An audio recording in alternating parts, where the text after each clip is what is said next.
Hi, I'm Sam, your resident fantasy reader, And I'm Morgan, your romance reader, and we welcome you to Just One More Page. where it's never just one more page.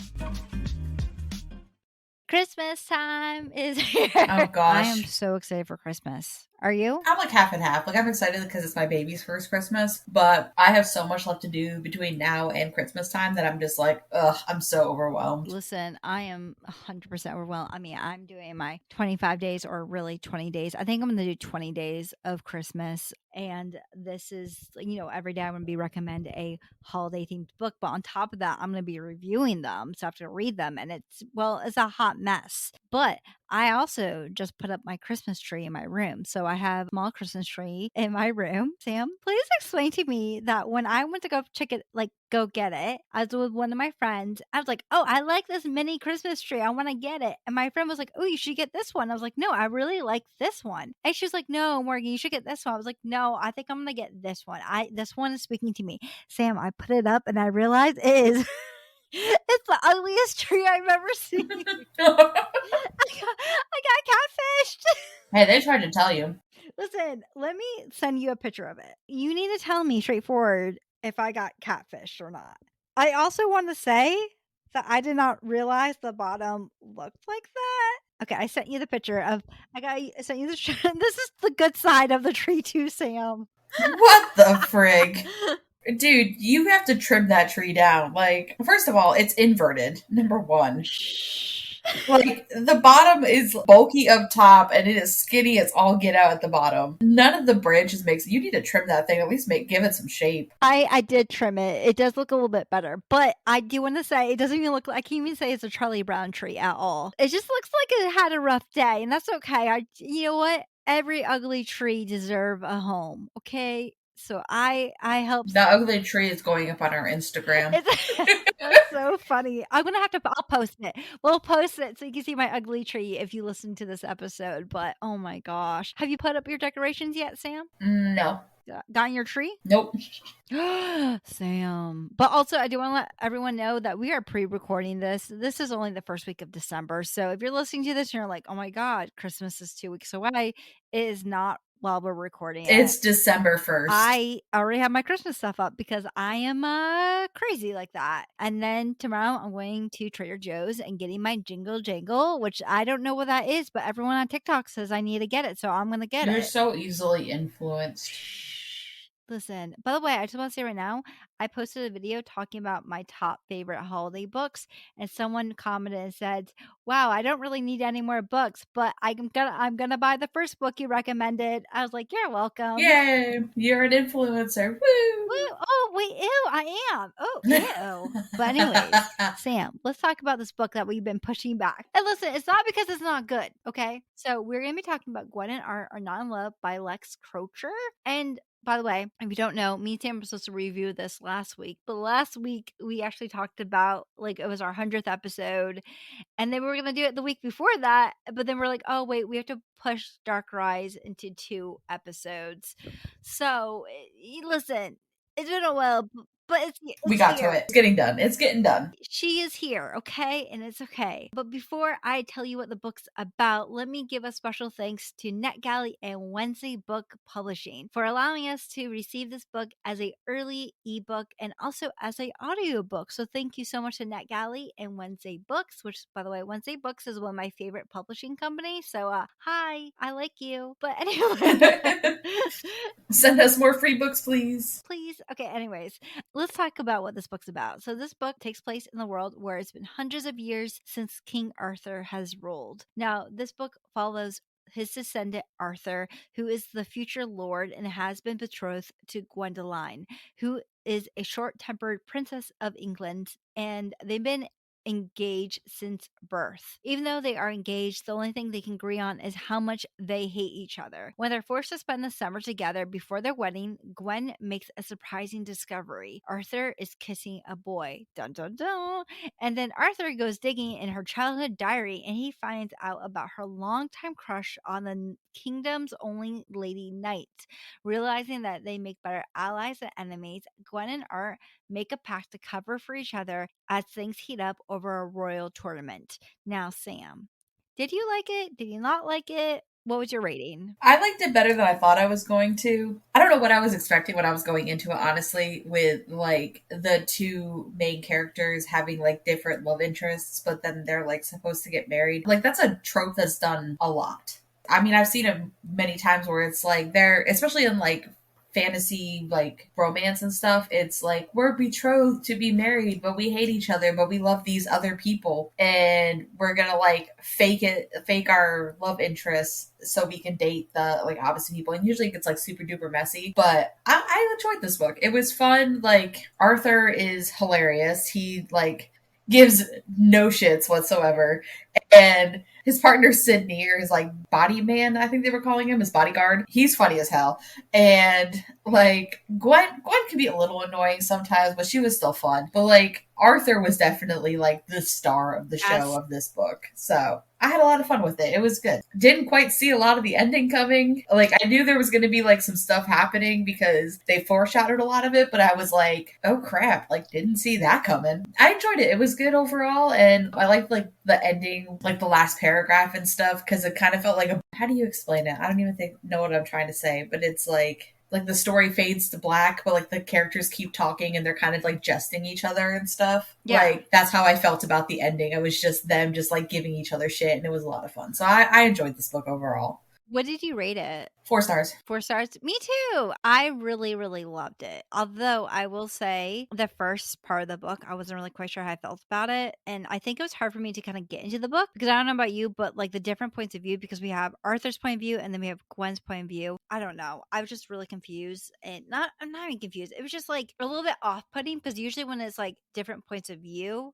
I don't know how to explain it. It's not like this. Like, it's not like where it's two characters forced together and then they have two main different love interests. I just couldn't really get into it. It took me a minute because, like, let's just say you're getting into Arthur's point of view and then it's like, bang, switch right away into Gwen's. So I don't know how you felt about it, but I felt like Gwen got more screen time / I guess like page time, I don't know, with her love interest. And I was a little bit sad because Art's love story was, I personally feel like it wasn't really well written out. The love story wasn't with either one of them, honestly. Just the overall like character banter and stuff was fun. And I don't know, I liked Arthur's personality and stuff. And so he kind of was like the reason why I kept going. But I agree. I think Gwen got a little more page time than he did. But I feel like this book was kind of meant to be more about Gwen than it was Arthur. But Arthur was definitely like the star of the show. Absolutely love Arthur. He was hilarious. And I really think that him and Sydney, their relationship was hilarious. In a scene, I was cracking up laughing how they were. Now, if you don't know this about me, hi, I like Arthurian legend, which is the reason why I wanted to read this book so bad. And I need to say that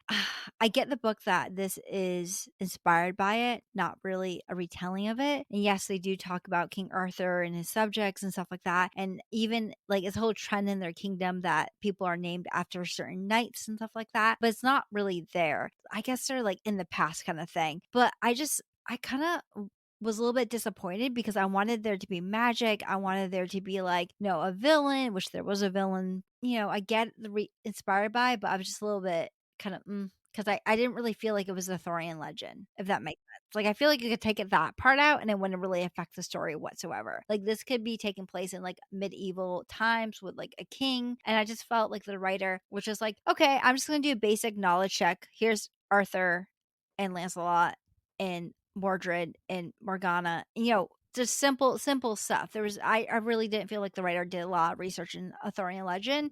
But that's okay, because this is YA and it's definitely fluffy. And would you even consider this a fantasy novel? Not really. There's really no magic in it. Like you said, it's like homage to Arthurian legend, but like there's no magic attached to it. Like, no, I was waiting for like someone to come out with like, because when they were talking about the wizard and stuff, I was waiting for someone to come out with like, bam, I can do magic, and nobody did. And I was like, well, that's fun. But I did appreciate like the undertoned story of like being true to who you are, and that there's a really good conversation Arthur has with Gwen's brother that I think is an important conversation to have. And a lot of it has to do with like projecting your thoughts about yourself onto somebody else. And like, I feel like there was a lot of good conversation in this book. Well, I guess let's go into our spoiler section. So if you haven't read Gwen and Art Are Not in Love, then please go do so. If you don't want to be spoiled, please check out our last week's episode in which we did our 100th episode. It was super fun. Me and Sam played a game or played a couple games. And then if you don't want to check that out, you should go check out Dark Air by C.S. Pax that we read like 2 weeks ago. We split up into 2 different episodes, so go check that one out. But anyways, let's go spoil Gwen and Art Are Not in Love. So Sam, Morgan, what would you like to talk about first? So like I was saying, like Arthur's conversation with Gabriel, was that his name? About his reaction to finding out that Gwen liked the female knight. Gabriel had made the comment, he's like, I didn't say anything. And Arthur was like, you didn't have to say anything. It was how you reacted. And I was like, this very superficial character who's just been bouncing around this whole time all of a sudden got deep, and I was like, ooh, like where did this come from? I liked it. Not only bouncing around but getting drunk. Yeah, constantly getting broken bones and stuff. All of a sudden he becomes like Mr. Psychiatrist philosophical of like, you didn't have to say anything. You were projecting your feelings about yourself and your own like self-doubt onto your sister, and she doesn't deserve that. And I was like, where did this come from? Like, good for you, Arthur, but like, where did it come from? I'm so confused. But listen, I honestly feel bad for Gabriel. So Gabriel is the heir to the throne. He is Gwen's older brother, and he is so far into that closet, and it makes him mad at his own sister when he finds out that his sister is in love with Bethany the knight. Right, Bethany? I believe so, yeah. And so, like, when his sister comes out to him and tells him, like, I'm in love with another woman, he instantly gets upset, and he is immediately like, you can't act like that. You shouldn't be like that. He even stops talking to her. And honestly, comes out, like, obviously that he is gay. He is in love with Arthur. And I feel like, I don't know if I'm pulling this out my butt, but like, I feel like there was a study that was done that said that like most homophobic people are actually gay. So I think that although I wanted to shake him and be like, why are you being mean to your sister? I do understand where he's coming from, because I know that he just wants what's best for his sister, and he doesn't want her to struggle like he is. And in some ways, I just want to hug him, because it feels like he has to be so perfect and he can't be his true self, which is really, really sad. But I do want to say that I was quite frustrated though, because I thought there was going to be a huge reveal with his father. He's like, hey dad, I'm gay. And I thought it was going to be in front of the whole court of him and his sister be like, I'm gay. And his sister would be like, me too. Like this huge thing in front of the court, and their father was going to be like, that's all right. Like, I still love you. But instead, they go to war. There's it's cute, it's fluffy all the whole time. All of a sudden, the ending comes war, and the father dies. The father gets stabbed. And then Arthur is holding his hand. It's like, don't die. Your kids will be mad at me. And then he dies. Listen, the author was like, I don't know how to resolve this conflict, so I'm going to kill the dad. R.I.P. Kill both fathers, just by the way. Like, both Arthur's father and Gwen and Gabriel's father, R.I.P. They're all unalived. So nobody has to deal with their fathers anymore. Like, all those problems are gone. Take them all out, be part of the Dead Father Club, okay? Let's not resolve the conflict. Let's just kill them off. Seriously. So that was like one of my frustrations, is I felt like there wasn't like all the high stakes out there wasn't really high stakes, because they just got killed off. Which, by the way, can we just talk about the war thing again? Can we just talk about the fact that Arthur thought it was a good idea to be a diva and grab the flag from his side of the line? Because keep in mind, his father, Arthur's father, wanted to do a coup of the other side, and he wanted to dethrone Gabriel and Gwen's father from the throne. So they basically were going to go war. And Arthur was like, I don't know why I'm here on this side, because obviously I don't even like my dad. And so he tries to grab, and keep in mind, picture this. They're in a field. There's people going to fight these other people. They're standing up. They're just staring at each other. Someone's going to start the war. And here comes Arthur running out with a flag, throwing it down, being like, see, this is what I think about this. Throwing it down so that way going to the mud, being like, see, I'm doing a statement. But then, of course, the archers don't realize, and they shoot at him. And then he falls off his horse, and he's like, why did that happen?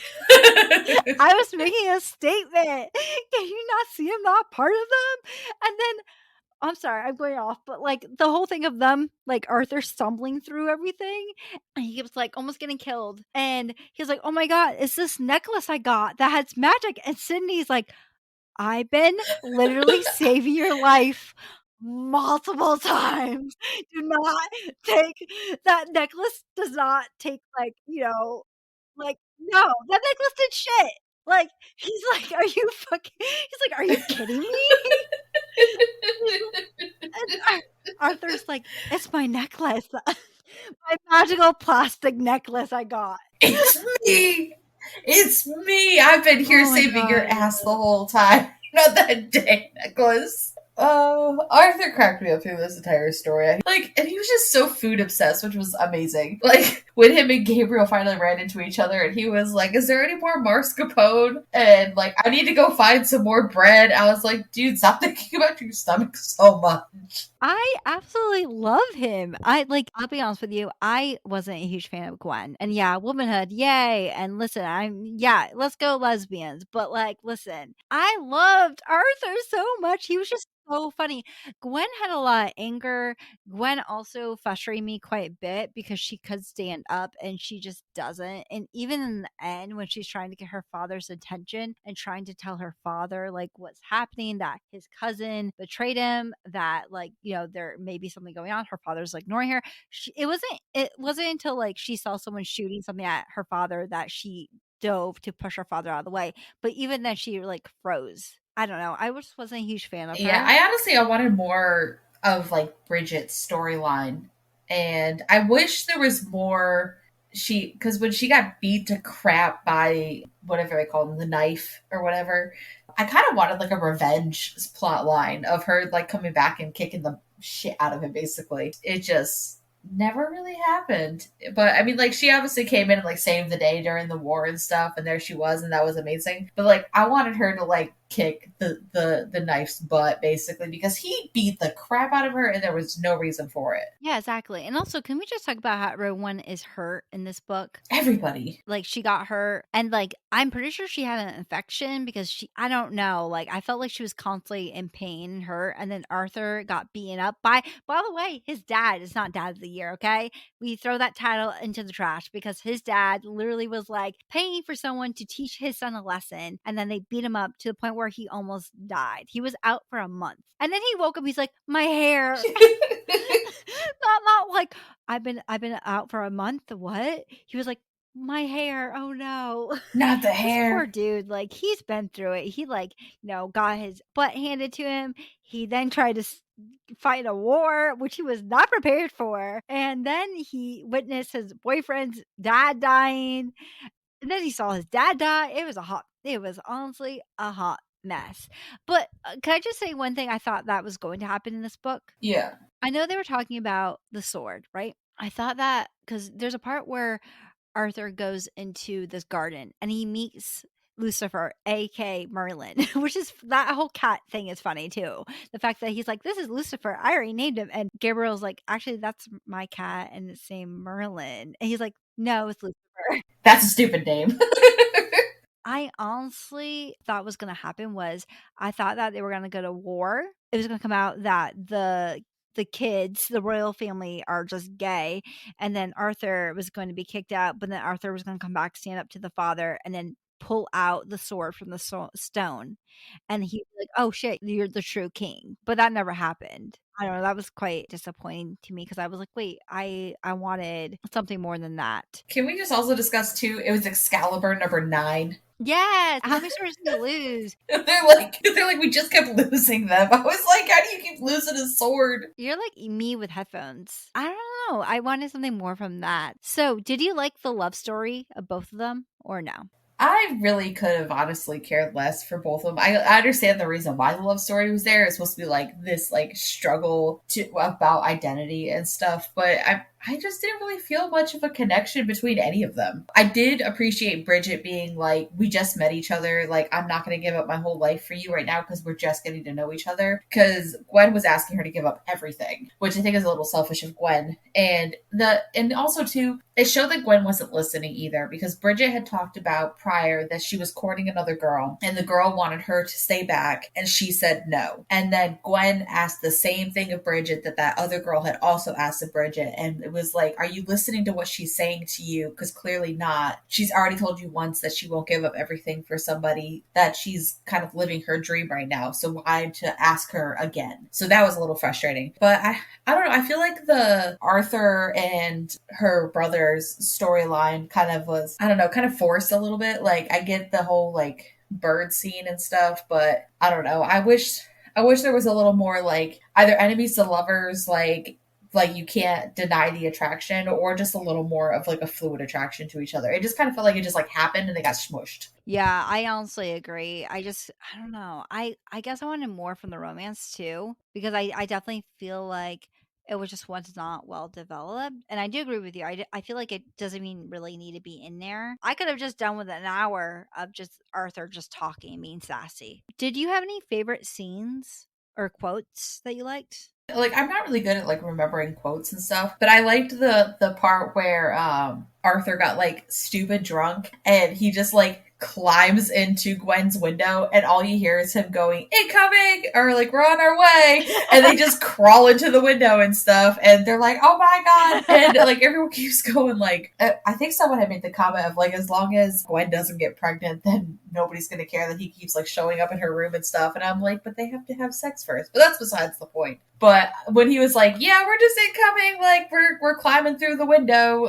drunk as all hell, and then he's like, I think I need the window to the left. Okay, so I have a couple different things, like quotes. One of them I didn't write down, but one of them I really liked is when Sydney was like, I can't die yet. I haven't seen Angus's, like, her boobies. Mm-hmm. Well, he called it something else, but that was hilarious to me because he's like, I love her. And because like Sydney's more of a playboy, but he's like, I love her. I haven't even seen her naked. And I was like, oh, sir, why are you even talking about that? So my other one is, I'm not like you, Arthur. You know what you like and kiss whoever you like and damn the consequences. And he says, I'm living with the consequences right now, Arthur said bitterly. I'm drinking juice with the consequences. So I like that one.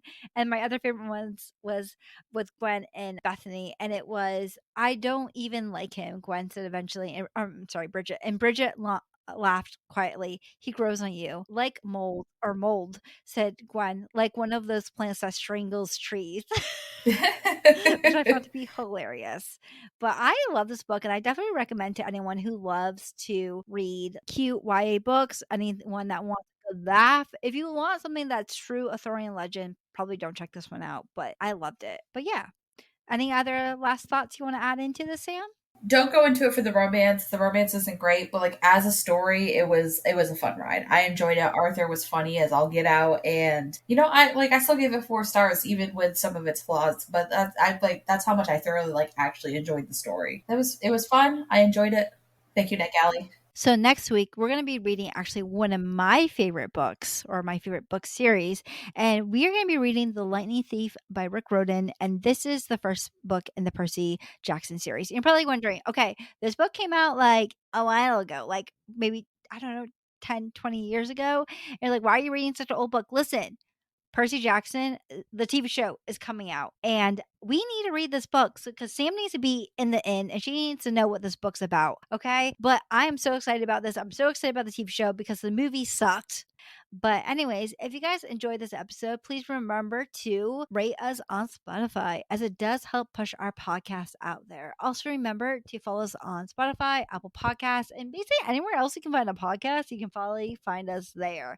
And Sam will tell you about the rest of our socials. Okay, so if you think we are absolutely hilarious, which fun fact, my friends, we are. We do have a TikTok. It is Just One More Page Podcast. And for all of the pictures, stories, anything else that we decide to post, we are Just One More Page Page Official on Instagram, and we are also the same on Threads. So go ahead and check us out there. Come follow us. Come stalk us. Are you excited about the Percy Jackson TV show? I have never read the books before. I have seen the movies, but I've never read the books, and Morgan has raved about them for years. So this will be interesting. Listen, if they mess up the TV show, I will riot. Okay, that's it. Oh, geez. Yeah, we hope you guys enjoyed this episode. We're sorry it took us so long to get to it. We love you all, and we will talk to you all next Sunday. Okay, All right, bye. bye.